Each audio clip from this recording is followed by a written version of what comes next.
Hello বন্ধুরা, আশা করি সবাই ভালো আছো তোমরা। আজ আমি তোমাদের জন্য যে বিষয়টি নিয়ে এসেছি সেটি হচ্ছে হিসাব বিজ্ঞান। কেউ কেউ বলে হিসাব বিজ্ঞান কমার্সের মধ্যে খুবই কঠিন একটি সাবজেক্ট, আসলে তা না। হিসাব বিজ্ঞান হচ্ছে খুবই সহজ একটি সাবজেক্ট। আমার দেওয়া সম্পূর্ণ ভিডিওটি এবং পরবর্তীতে দেওয়া সবগুলো ভিডিও তোমাকে অবশ্যই দেখতে হবে। তাহলে চলো শুরু করা যাক। আজকে আমি তোমাদেরকে যে বিষয়ের উপর পড়াবো সেটি হচ্ছে হিসাব বিজ্ঞানের প্রথমে যে টপিকগুলো তোমাকে জানতে হবে সেগুলো। এই যে টপিকগুলো আমি তোমাদেরকে আজ দেবো সেগুলো পরে তুমি 3টি অধ্যায় শেষ করতে পারবে। সেই 3টি অধ্যায় হচ্ছে লেনদেন, হিসাব আর জাবেদা। আর দেরি না করে চলো শুরু করা যাক আজকের টপিক। তো বন্ধুরা, আমি যে 3টি অধ্যায়ের নাম বলেছিলাম সেগুলো হচ্ছে এই যে লেনদেন, হিসাব আর জাবেদা। তোমাকে প্রথমে জানতে হবে লেনদেনের বৈশিষ্ট্য। লেনদেনের বৈশিষ্ট্য হচ্ছে 3টি। 1, অর্থের মাপকাঠিতে পরিমাপযোগ্য। 2, আর্থিক অবস্থার পরিবর্তন। আর 3 হচ্ছে দুইটি পক্ষ বলতে আমি উদাহরণের মাধ্যমে বুঝিয়ে বলি। যেমন পণ্য ক্রয় 8,000 টাকা। পণ্য ক্রয় 8,000 টাকা। এখানে ক্রয় হিসাব ডেবিট আর নগদান হিসাব হচ্ছে ক্রেডিট। এখানে ক্রয় হিসাব ডেবিট কীভাবে হলো, নগদান হিসাব ক্রেডিট কেন হলো সেটি আমরা পরবর্তীতে জানবো। এই যে দুটি পক্ষ বের হয়েছে, এগুলো হচ্ছে দুটি পক্ষ, ক্রয় হিসাব আর নগদান হিসাব। এগুলো হচ্ছে দুটি পক্ষ। আর পরবর্তী হচ্ছে আধুনিক পদ্ধতিতে হিসাব 5 প্রকার। সম্পদ, ব্যয়, আয়, দায় আর মালিকানা সত্ত্ব। এখানে জানবো আমরা এই যে বলেছিলাম ক্রয় হিসাব ডেবিট আর নগদান হিসাব ক্রেডিট, সেগুলো এখান থেকেই শুরু হয়েছে। কিভাবে ডেবিট হয়েছে, কেন ক্রেডিট হয়েছে তা জানতে পারবো এই টপিকগুলো পড়ে। তাহলে সম্পদ আর ব্যয় হচ্ছে বাড়লে ডেবিট আর কমলে ক্রেডিট। আমি প্লাস এবং মাইনাসের মাধ্যমে বুঝিয়ে দিয়েছি। প্লাস বলতে বৃদ্ধি পাওয়া, সম্পদ বাড়লে ডেবিট আর কমলে ক্রেডিট। আর ব্যয় একইভাবে বাড়লে ডেবিট আর কমলে ক্রেডিট। আর পরের 3টি হচ্ছে বাড়লে ক্রেডিট আর কমলে ডেবিট। তুমি যদি এইভাবে সিরিয়ালি পড়ো তাহলে তোমার জন্য খুবই সহজ হবে। সম্পদ ব্যয় বাড়লে ডেবিট আর কমলে ক্রেডিট, আর আয় দায় মালিকানা সত্ত্ব বাড়লে ক্রেডিট আর কমলে ডেবিট। এজন্য তুমি সিরিয়ালি পড়লে তোমার মনে রাখতে খুবই সহজ হবে। তাই তোমাকে এভাবেই মনে রাখতে হবে, সম্পদ ব্যয় আয় দায় মালিকানা সত্ত্ব, অর্থাৎ সম্পদ ব্যয় বাড়লে ডেবিট কমলে ক্রেডিট, আর আয় দায় মালিকানা সত্ত্ব বাড়লে ক্রেডিট কমলে ডেবিট। তো বন্ধুরা, এখন আমরা যে টপিক পড়বো সেটি হচ্ছে হিসাবের নাম আর শ্রেণী। কোন হিসাব কোন শ্রেণী সেটি আমরা এখন জানতে পারবো। এগুলো হচ্ছে হিসাবের নাম আর এগুলো হচ্ছে শ্রেণী। কোন হিসাব কোন শ্রেণী সেগুলোই আমরা এই টপিকগুলো থেকে জানতে পারবো। প্রায় হচ্ছে আমাদের টপিক হিসাবের নাম আর শ্রেণী। এগুলো হচ্ছে হিসাবের নাম আর এগুলো হচ্ছে শ্রেণী। মূলধন হিসাব, এটি হচ্ছে মালিকানা সত্ত্ব বৃদ্ধি হিসাব। কেন তা আমি পরবর্তীতে তোমাদেরকে বলে দেব। উত্তোলন হিসাব হচ্ছে মালিকানা সত্ত্ব হ্রাস হিসাব। নগদান হিসাব হচ্ছে সম্পদ হিসাব। ব্যাংক হিসাব হচ্ছে সম্পদ হিসাব। ব্যাংক ঋণ হিসাব হচ্ছে দায় হিসাব। ক্রয় হিসাব হচ্ছে ব্যয় হিসাব। আর বিক্রয় হিসাব হচ্ছে আয় হিসাব। আসবাবপত্র হিসাব হচ্ছে সম্পদ হিসাব। কলকবজা হিসাব হচ্ছে সম্পদ হিসাব। যন্ত্রপাতি হিসাব হচ্ছে সম্পদ হিসাব। ক্রয় ফেরত অর্থাৎ বহি ফেরত। তোমার বইয়ের এন্ট্রি লেখা থাকবে বহি ফেরত, তোমাকে এটি বুঝতে হবে যে এটি ক্রয় ফেরত। তো এই বহি ফেরত হচ্ছে ব্যয় হ্রাস হিসাব।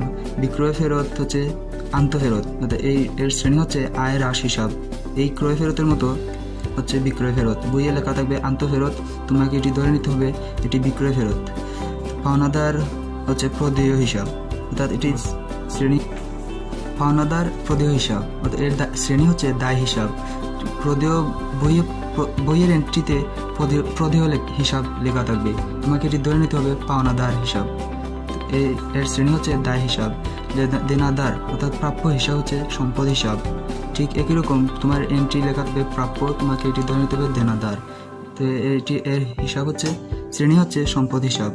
প্রদেয় বিল হিসাব দায় হিসাব। প্রাপ্য বিল হিসাব সম্পদ হিসাব। সমাপনী মজুত পণ্য হিসাব সম্পদ হিসাব। ঋণ হিসাব দায় হিসাব। বিনিয়োগ লগ্নি হিসাব সম্পদ হিসাব। বেতন হিসাব হচ্ছে ব্যয় হিসাব। মনিহারি হিসাব হচ্ছে ব্যয় হিসাব। ভাড়া হিসাব হচ্ছে ব্যয় হিসাব। ক্রয় পরিবহন হিসাব হচ্ছে ব্যয় হিসাব। বিক্রয় পরিবহন হচ্ছে ব্যয় হিসাব। প্রদত্ত সুদ হিসাব হচ্ছে ব্যয় হিসাব। প্রাপ্ত সুদ হিসাব হচ্ছে আয় হিসাব। প্রদত্ত কমিশন হিসাব হচ্ছে ব্যয় হিসাব। প্রাপ্ত কমিশন হিসাব হচ্ছে আয় হিসাব। বিজ্ঞাপন হিসাব হচ্ছে ব্যয় হিসাব। কুঋণ অর্থাৎ অনাদায়ী পাওনা হিসাব হচ্ছে বে হিসাব, প্রদত্ত বাট্রার হিসাব হচ্ছে বে হিসাব, প্রাপ্ত বাট্রার হিসাব হচ্ছে আয় হিসাব, অবচয় হিসাব হচ্ছে বে হিসাব, শিক্ষানবিশ সেলামি হিসাব হচ্ছে আয় হিসাব, শিক্ষানবিশ ভাতা হিসাব হচ্ছে বে হিসাব, মেরামত হিসাব হচ্ছে বে হিসাব, অফিস সরঞ্জাম হিসাব হচ্ছে সম্পদ হিসাব, অফিস সাপ্লাইজ হিসাব হচ্ছে সম্পদ হিসাব, আর বে বকেয়া হচ্ছে দায় হিসাব, বে অগ্রিম সম্পদ হচ্ছে সম্পদ হিসাব, আয় বকেয়া হচ্ছে সম্পদ হিসাব, আর আয় অগ্রিম হচ্ছে দায় হিসাব। এই হলো তোমাদের হিসাবের নাম আর শ্রেণী। এখন আমরা যেটি জানবো সেটি হচ্ছে হিসাবের শ্রেণী এবং হিসাবের নাম আর শ্রেণী। হিসাবের নাম কেন এই শ্রেণীতে লিপিবদ্ধ হয়েছে সেটি সম্পর্কে। তো বন্ধুরা, বাকিতে ক্রয় করলে পাওনাদার সৃষ্টি হয়। তুমি যদি কিছু বাকিতে ক্রয় করো তাহলে তোমার পাওনাদার সৃষ্টি হবে, কারণ তোমার ক্রয়কৃত পণ্যের মূল্য অন্য কেউ তোমার কাছে পায়, তাহলে সে হচ্ছে তোমার পাওনাদার। আর বাকিতে কোনো কিছু বিক্রয় করলে সৃষ্টি হয় দেনাদার। অর্থাৎ তুমি যদি কারোর কাছে বাকিতে কোনো কিছু বিক্রয় করো তাহলে সে হবে তোমার দেনাদার। অর্থাৎ তুমি তার কাছে সেই টাকাটা পাবে, কারণ তোমার কাছ থেকে সে যে পণ্যটি ক্রয় করেছে তোমাকে তার টাকা পরিশোধ করেনি, অর্থাৎ তুমি তার কাছে সেই টাকাটা পাবে, তাই সে হচ্ছে তোমার দেনাদার। আর এখন হচ্ছে ক্রয়। ক্রয় দুই ধরনের, সম্পদ ক্রয় আর পণ্য ক্রয়। সম্পদ ক্রয় করলে সম্পদ বৃদ্ধি পায় আর পণ্য ক্রয় করলে ব্যয় বৃদ্ধি পায়, তা হয়তো আমরা জানি। একই রকম বিক্রয়ও দুই ধরনের, সম্পদ বিক্রয় আর পণ্য বিক্রয়। সম্পদ বিক্রয় করলে সম্পদ হ্রাস পায় আর পণ্য বিক্রয় করলে আয় বৃদ্ধি পায়। সম্পদ তুমি যদি বিক্রয় করো তাহলে তোমার যে সম্পদটি ছিল সেটি তোমার কাছ থেকে চলে যাবে, অর্থাৎ হ্রাস পাবে, তাই সম্পদ বিক্রয় করলে সম্পদ হ্রাস পায়। একই রকম পণ্য বিক্রয় করলে আয় বৃদ্ধি পায়, কারণ তুমি পণ্যটি ক্রয় করেছো বিক্রয়ের জন্য, আর যদি বিক্রয় করো তার থেকে তুমি কিছু অর্থ লাভ পাবে, সেটিও তাই এজন্যই হচ্ছে পণ্য বিক্রয় করলে আয় বৃদ্ধি পায়। এখন আমরা যেটি পড়ব সেটি হচ্ছে পণ্য আর চেক। এই দুইটির নামে কোনো হিসাব হয় না, অর্থাৎ এর অন্য নামে হয়। যেমন পণ্য হলে ক্রয় হিসাব হয় আর চেক হলে ব্যাংক হিসাব। এগুলো তোমাকে জেনে রাখতে হবে, কারণ এন্ট্রিতে ক্রয় অনেক সময় লেখা থাকে না, পণ্য থাকে, এবং চেক লেখা থাকে কিন্তু ব্যাংক লেখা থাকে না। তোমাকে জাবেদায় লিপিবদ্ধ করতে হবে ব্যাংক হিসাব নামে, চেক হিসাব লিখলে ভুল। এখন আমরা যেটি পড়ব সেটি হচ্ছে মূলধন। আমি আগে যে টপিকে তোমাদেরকে হিসাবের নাম আর শ্রেণী দিয়েছিলাম সেগুলো হয়তো তোমরা বুঝোনি। সেগুলোর মধ্যে প্রথমেই হচ্ছে মূলধন।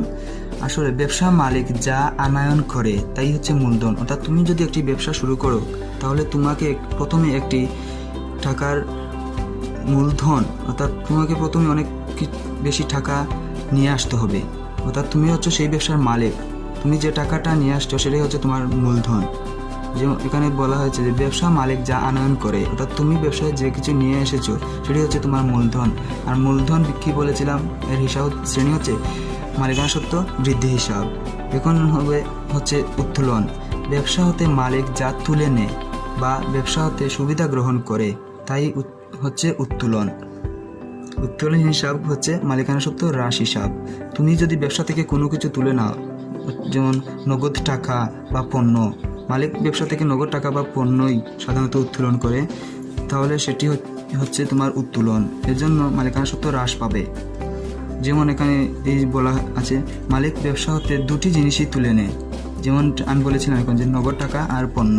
বন্ধুরা, এখন হচ্ছে বাট্রা। বাট্রা বলতে আমরা সবাই জেনে থাকি যে ডিসকাউন্ট। আমরা আমাদের যে কোনো বড় অনুষ্ঠানে, যেমন ঈদ বা দুর্গাপূজার সময় আমরা দেখতে পাই যে বড় বড় শপিং মলে গেলে এর বাইরে লেখা থাকে 50% ডিসকাউন্ট, 60% ডিসকাউন্ট, 70% ডিসকাউন্ট। এই ডিসকাউন্টই হচ্ছে বাট্রা। অর্থাৎ বাট্রা বলতে ছাড় বা মওকুফ বোঝায়।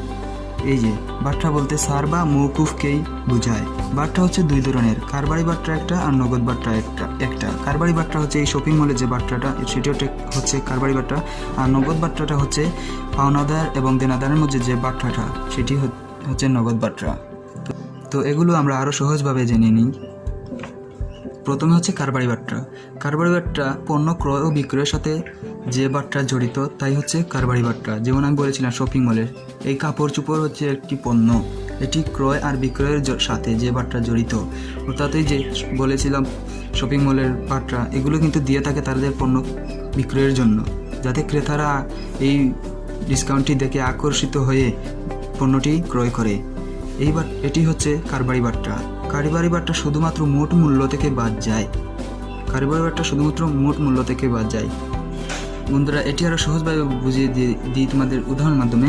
5% বার্তায় পণ্য ক্রয় করলে তুমি 7,000 টাকায়, তো এই 5% বার্তা তোমার মোট মূল্য থেকে বাদ যাবে, কারণ এখানে আমি বলেছি যে কারবারি বার্তা শুধুমাত্র মোট মূল্য থেকে বাদ যায়। এখানে তোমার মোট মূল্য হচ্ছে 7,000 টাকা। 5% বার্তার 7,000 টাকার 5% বার্তা হচ্ছে 350 টাকা। তো এই 5% এই 7,000 টাকা থেকে তোমাকে বাদ দিতে হবে। 7,000 টাকা থেকে 350 টাকা বাদ দিলে থাকে 6,650 টাকা। এই 6,650 টাকা ক্রয় হিসাব ডেবিট আর নগদান হিসাব ক্রেডিট কেন হয়েছে তা কি তোমরা বুঝতে পারছো? এটি হচ্ছে একটি জাবেদা। এই হলো দুটি পক্ষ। ক্রয় হিসাব হচ্ছে সম্পদ হিসাব আর নগদান হিসাব হচ্ছে সম্পদ হিসাব। ক্রয় হিসাব এখানে কেন ডেবিট হয়েছে? কারণ তুমি পণ্য ক্রয় করেছো। ক্রয় হিসাব হচ্ছে সম্পদ হিসাব, তোমার কাছে সম্পদ বৃদ্ধি পেয়েছে, আর সম্পদ বাড়লে আমরা কি করেছিলাম? ডেবিট। এর জন্য এটি ক্রয় হিসাব ডেবিট হয়েছে। আর নগদান হিসাব হচ্ছে সম্পদ হিসাব।